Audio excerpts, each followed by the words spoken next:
Picture this. You're a 12-year-old boy in a small Bulgarian village in 1550. The morning mist clings to the valley like a shroud as you help your father tend to the sheep. The bells around their necks create a gentle melody that has been the soundtrack to your entire life. Your mother is preparing breakfast, warm bread and goat's milk that tastes like home, like safety, like everything you've ever known. Then you hear it. The thundering of hooves against cobblestone. Your father's face goes white as parchment. Your mother drops the clay pitcher she's holding, and it shatters across the floor like your world is about to shatter, because everyone in your village knows what those hoofbeats mean. The Sultan's collectors have come. You watch from behind a wooden cart as Ottoman officials dismount their horses, their silk robes pristine despite the long journey. They carry scrolls and lists, and their eyes scan the gathered villagers with the cold calculation of merchants evaluating livestock. When one of them points directly at you, your mother collapses to her knees, begging in a language they don't bother to understand. Your father stands silent, knowing that resistance means death for the entire family.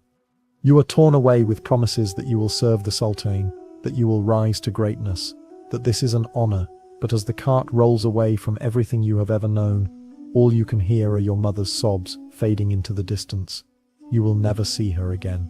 This was the beginning of your new life as a palace boy, a ghulam, in the most powerful empire on earth. And the horrors that awaited you behind the palace walls would make you long for those simple days watching sheep in the misty valleys of your homeland. Before diving into these forgotten stories of survival and suffering, if you enjoy learning about the hidden truths of history, consider hitting that like button and subscribing for more content like this. And please, comment below to let me know where you're listening from. I find it incredible that we're exploring these ancient stories together from different parts of the world, connected across time and space by our shared curiosity about the past. The journey to Istanbul was your first taste of the systematic cruelty that would define your new existence. You and dozens of other boys were marched for weeks across rugged terrain, inadequately fed, sleeping in the open or in crude shelters that offered little protection from the elements. The weak ones, those who couldn't keep up, who fell ill, or who simply gave up hope, were left behind to die. You learned your first lesson in Ottoman palace life before you even reached the capital. Weakness was death, and only the strongest, cleverest, or most adaptable would survive what was to come. The boy walking beside you, maybe 14 years old, had been taken from a Greek fishing village. His name was Nikos, though he whispered to you that soon that name would be forbidden. He had tried to escape on the third night of the march, but the guards caught him before he made it a mile. They dragged him back to the camp and beat him in front of all the other boys as a lesson. His screams echoed across the countryside, and you squeezed your eyes shut trying to block out the sound. But you couldn't block out the lesson. Escape was impossible. Resistance was futile. By the time you reached the outskirts of Istanbul, you had learned to move like a ghost, to speak only when spoken to make yourself invisible when the guards' attention turned predatory.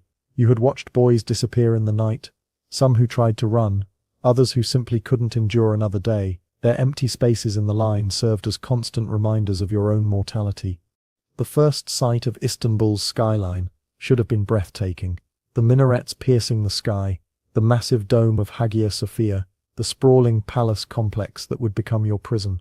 But all you felt was a hollow dread settling in your stomach like a stone.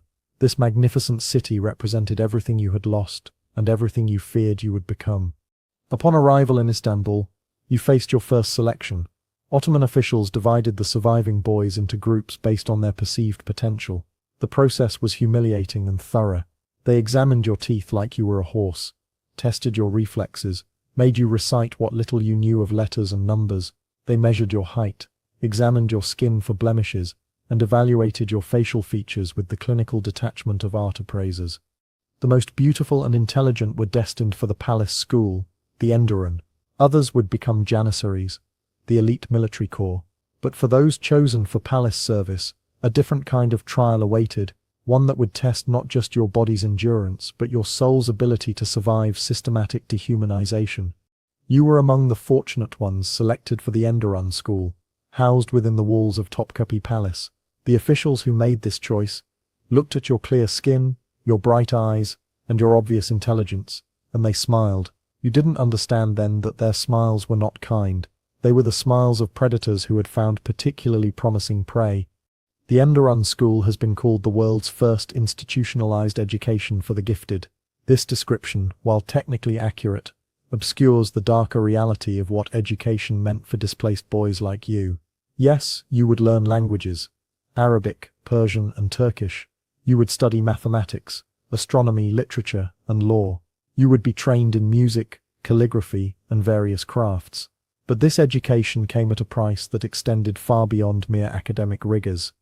The palace complex that became your world was a maze of marble corridors, ornate chambers, and hidden passages where danger lurked around every corner.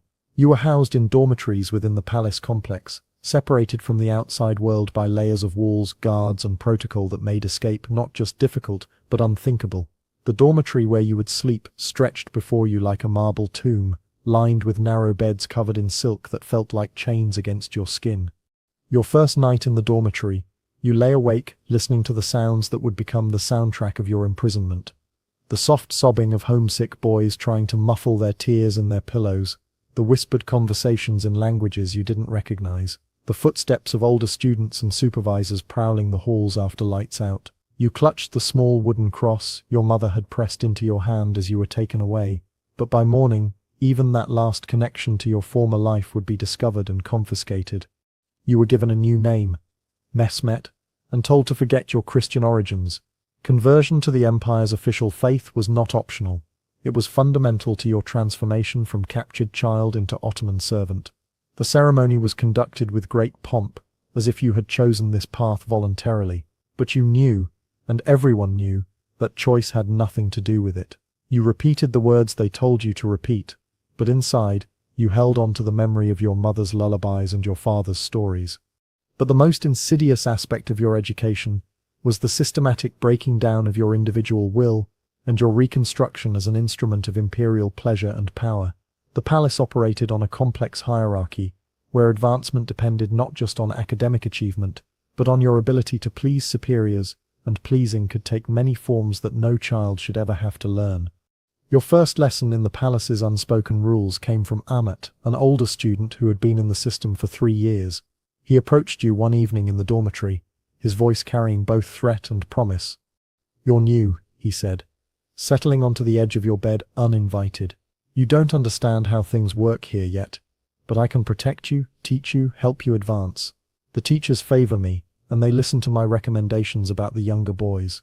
He let his hand rest on your shoulder, and you felt yourself freeze. You were 12 years old and had never been touched by a stranger, but something in his manner made your skin crawl. "In return," he continued, his voice dropping to a whisper, "you would need to show your gratitude. There are ways that boys like you can thank older students for their protection, special ways that stay between us. You faced an impossible choice that thousands of boys before you had faced: refuse and risk brutal punishment, social isolation, and the end of any hope for advancement.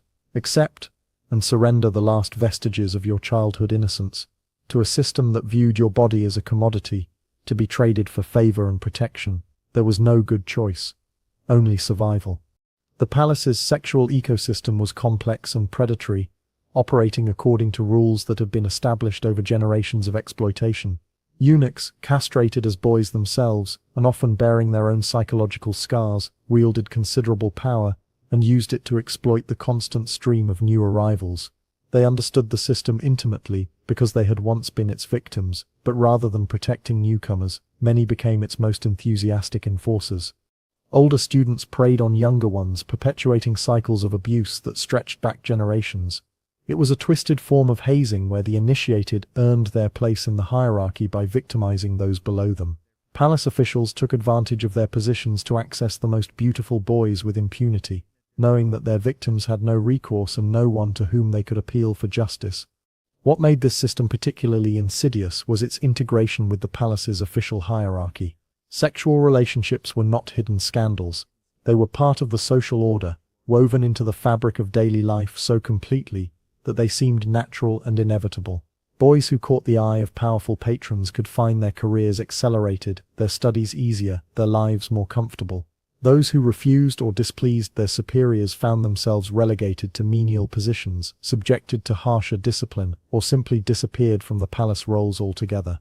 The psychological impact on boys like you was devastating and carefully calculated. Cut off from your family, stripped of your original identity, and thrust into a world where your body was seen as a commodity, you developed what we might now recognize as complex trauma responses. Some boys became manipulative and calculating, learning to use their sexuality as a tool for advancement and survival. Others withdrew into themselves, becoming hollow shells who went through the motions of palace life while their spirits died inside. You watched both transformations happen to boys around you.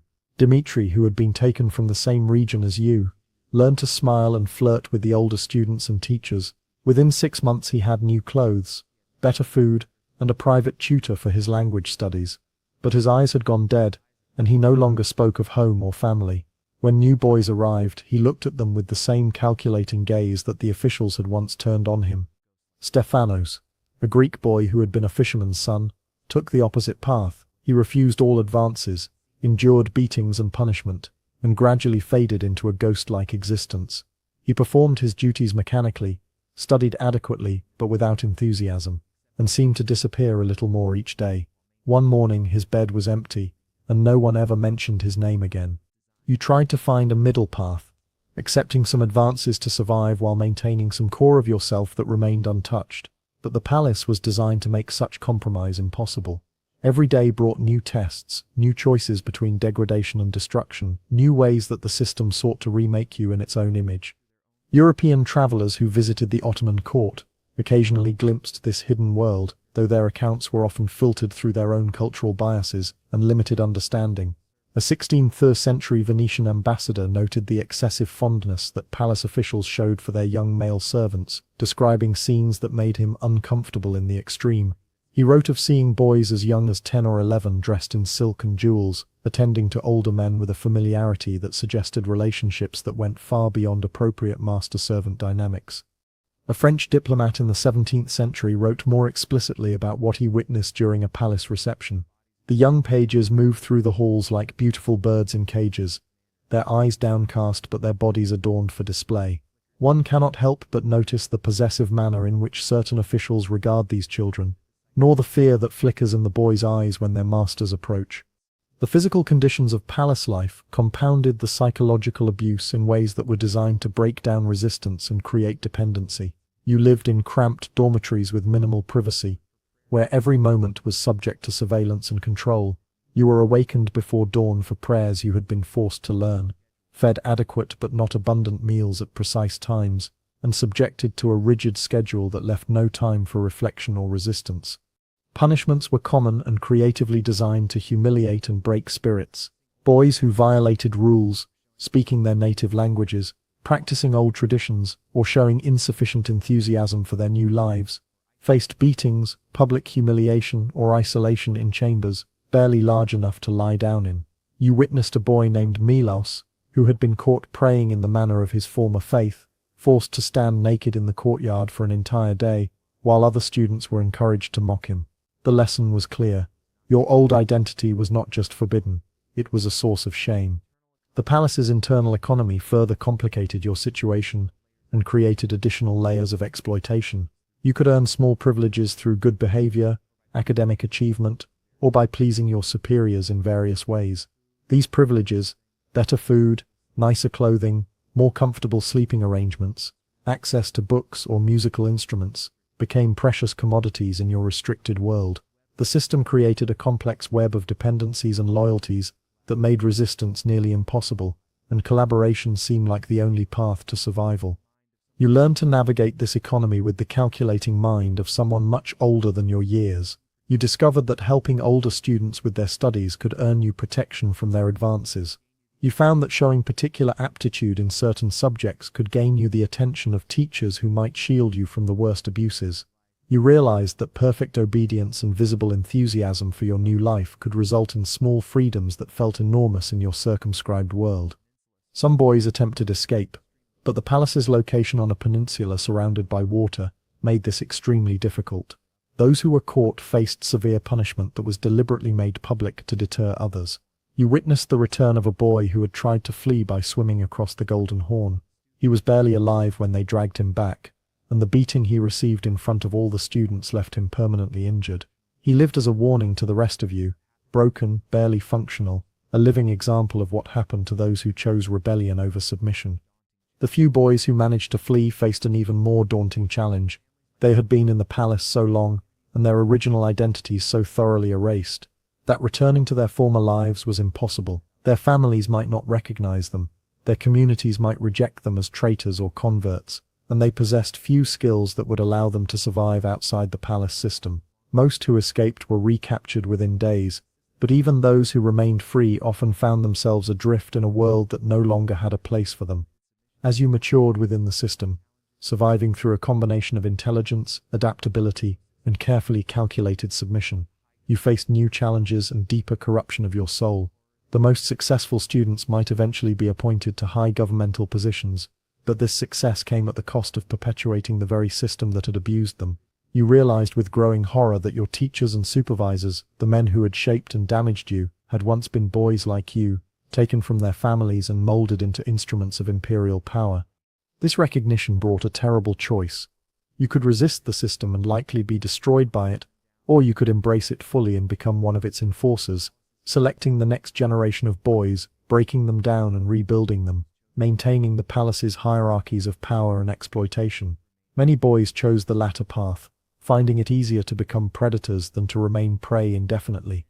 The graduation ceremony, known as chikma, marked the end of your palace education and your entry into imperial service. After years of systematic abuse disguised as education, you emerged as a young man fluent in multiple languages, skilled in administration and diplomacy, trained in the arts and sciences, but you also emerged as someone whose soul had been systematically corrupted, whose understanding of power was forever intertwined with exploitation, whose capacity for normal human relationships had been damaged in ways that might never heal. For many graduates, this transition simply meant moving from one form of exploitation to another. Those appointed to administrative positions found themselves in a world where sexual favors and political advancement remained intertwined, where the lessons learned in the palace about power, submission, and survival continued to shape their adult lives. Those assigned to military roles carried with them the psychological scars of their palace years, often becoming either brutal enforcers of imperial will or broken men who struggled to find meaning in lives built on foundations of abuse. The Ottoman elite's attitude toward these practices was complex and carefully constructed to maintain the system while denying its most disturbing aspects. While official regulations prohibited many forms of abuse, the reality was that palace authorities turned a blind eye to behaviors that served their interests. The system produced capable administrators and loyal servants, which was its primary purpose. The human cost was considered irrelevant to its success, and any criticism was dismissed as ignorance of the empire's sophisticated methods of education and advancement. Contemporary Ottoman writers sometimes acknowledged the system's darker aspects while defending its overall value. One 16th century court historian wrote, "It is true that the palace school demands great sacrifices from its students, and that not all who enter emerge unchanged. But from this crucible of discipline and learning emerge the finest servants of the empire, men whose loyalty has been tested, and whose capabilities have been honed to perfection." This rhetoric of transformation and improvement masked the reality of what boys like you experienced. Your testing involved systematic sexual abuse. Your discipline involved the destruction of your original identity and the construction of a new self designed to serve imperial interests.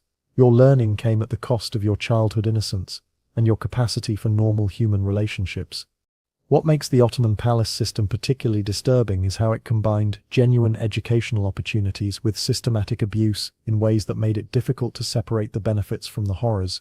Boys did receive an education that was, by the standards of the time, exceptionally advanced. You learned to read and write in languages that opened doors throughout the known world. You studied sciences and mathematics that were cutting edge for their era. You gained skills in diplomacy, administration, and military strategy that would serve you throughout your life. But this education was inseparable from your exploitation and abuse. The same teachers who expanded your mind also violated your body.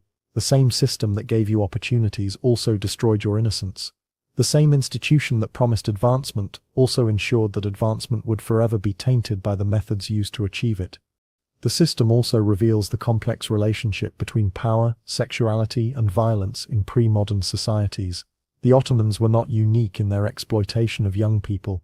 Similar practices existed in various forms throughout the ancient and medieval worlds, but the Ottoman system was notable for its scale, its systematization, and its integration into the imperial apparatus. It was not a hidden perversion but an open institution, celebrated for its effectiveness and defended by its beneficiaries. By the 17th and 18th centuries, the palace system began to decline as changing military technologies reduced the importance of the Janissary Corps, and new forms of administration decreased reliance on palace-trained bureaucrats. European influence and changing social attitudes also contributed to the system's gradual transformation. But for the thousands of boys who passed through the palace gates during the system's height, these changes came far too late. Their stories of childhood lost, innocence destroyed, and spirits broken in service to imperial power represent one of history's most systematic examples of institutional child abuse. The boys who survived learned to navigate a world where their beauty was both asset and liability, where their intelligence was valued but their humanity was not, where advancement required surrendering pieces of their souls that could never be recovered. Some rose to positions of great power and influence, becoming viziers, generals, and governors who shaped the empire's destiny. But they carried with them the scars of their palace years, and many perpetuated the cycles of abuse that had shaped them. Others disappeared into historical obscurity, their fates unknown and their suffering unrecorded, remembered only as entries in administrative records that noted their arrival, their training, and their eventual assignment to service. The palace walls that once echoed with the footsteps of these boys still stand today, transformed into a museum where tourists admire the architectural grandeur and artistic treasures of the Ottoman court. Visitors marvel at the beautiful chambers where the empire's elite were educated, but they see only the physical beauty of the spaces. The marble corridors keep their darkest secrets, and the rooms where education and exploitation intertwined remain silent about the price that generations of young boys paid for imperial glory. The guided tours speak of the palace school's educational innovations, its role in training capable administrators, its contribution to the empire's success. They do not mention the systematic abuse that was fundamental to its operation, the boys who died rather than submit to its demands, or the men who emerged from its halls forever changed by their experiences within its walls. As I finish this account, imagining your story as representative of thousands like it, I'm reminded that these tales of suffering and survival are not merely historical curiosities. They represent real human beings, children torn from their families, stripped of their identities, and forced to navigate a world that valued their bodies and minds while dismissing their humanity as irrelevant to the empire's grand designs. You, the boy I've imagined standing in those marble corridors with fear in your heart and silence on your lips, represent thousands of real children whose names we will never know, whose individual stories were never recorded, whose suffering was never acknowledged by the system that created and sustained it. Your ghost, and the ghosts of all the boys like you, still walk those palace halls, reminding us that behind every empire's grandeur lies a foundation built on human suffering, and that the price of power is often paid by those who have no choice in the matter. The horror was not in the violence alone, but in how systematically it was applied, how completely it was normalized, and how thoroughly it was forgotten by history. You and boys like you lived and died in a system that treated you as beautiful objects to be molded and used, and your stories deserve to be remembered, not as exotic historical footnotes, but as testimonies to human resilience in the face of institutionalized cruelty. The morning air that once carried your fearful footsteps has long since faded, but your story echoes still through time, demanding that we bear witness to your suffering, and remember the terrible price of the empire's golden age. In remembering your story, we honor not just your individual suffering, but the suffering of all children who have been caught in the machinery of power throughout history, used and discarded by systems that value conquest over compassion, empire over innocence,